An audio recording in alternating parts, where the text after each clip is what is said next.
Hi guys, scenthound here, and what I have here is Roja or Roja perfumes of England. Okay, you can see here Roja. Okay, if you know how to pronounce it, please you can give me some comments and the feedback. Anyway, we're gonna talk about the Roja Scandal. Okay, the perfume name Roja Scandal, which is a Fougere, alright, and Fougere means it's more like the barbershop style, and the perfumer, whose name is also Roja, has said that the aim here is to come up with a recreation of those old school 80s barbershop perfumes. Okay, now in the set I got a few of them: Elysium, Scandal, and so on. Alright, so I'm talking about the Scandal first. Okay, and now if we were to go to the notes, okay, Roja Dove has used many ingredients here in this perfume that's launched in 2019. Okay, let me go through, right, just for your knowledge. It starts at the top of basil, petit grain, tarragon, bergamot, mint, lemon, lavender, and then the middle of violet, rose de mai, jasmine, lily of the valley, followed by a humongous base which has all kind of things: cashmere wood, nutmeg, rhubarb, cardamom, musk, sandalwood, tonka bean, cedar, labdanum, patchouli, vetiver, ambergris, clove, and moss.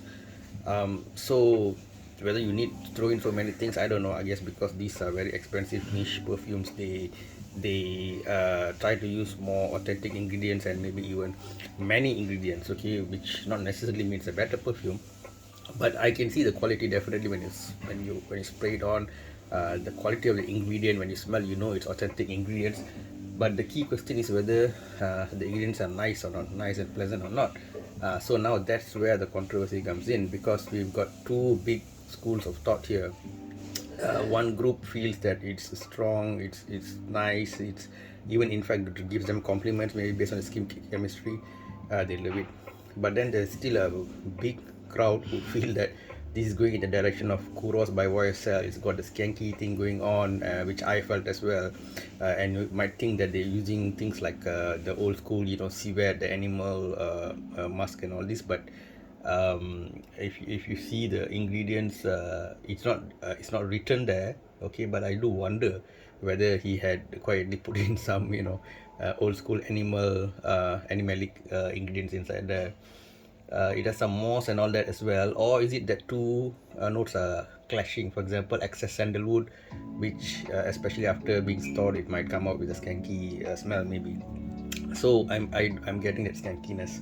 Some call it fecal odor, some call it some morning breath and all this kind of sweat and all that.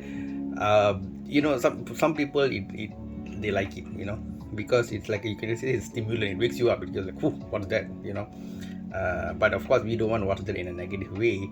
And I do think that all these skanky, strong, urinal style of embodied by the YSL Kuros have had their day back in the 70s and 80s, and it's time we move forward in perfumes into more sophisticated smells. So to me, I say save your money and get better scents. Okay, if you don't like all the cheapies and all that, you can go for, I think the Buddha's middle way is exemplified best by Dior and Chanel, and I lean a bit more towards Dior. As if you're a newbie, you don't want to think too much, you want to get good stuff, Dior is very, very safe.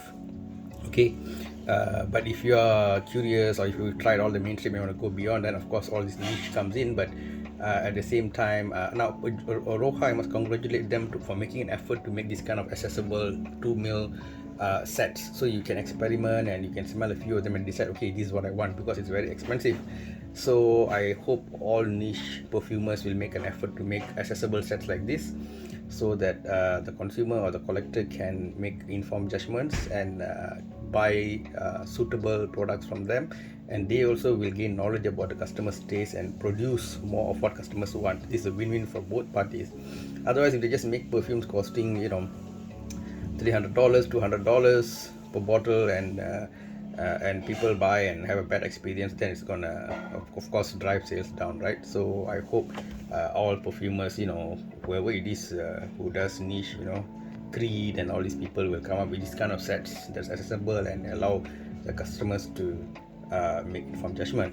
So with that positive point, I'm saying all these positive points because I can't give the perfume very good marks despite the expense. I will give it a maybe two. I want to give 1.5, especially at the dry down, the skanky kind of pungent smell. But the opening citrusiness was still good. The notes are good quality. I can sense that.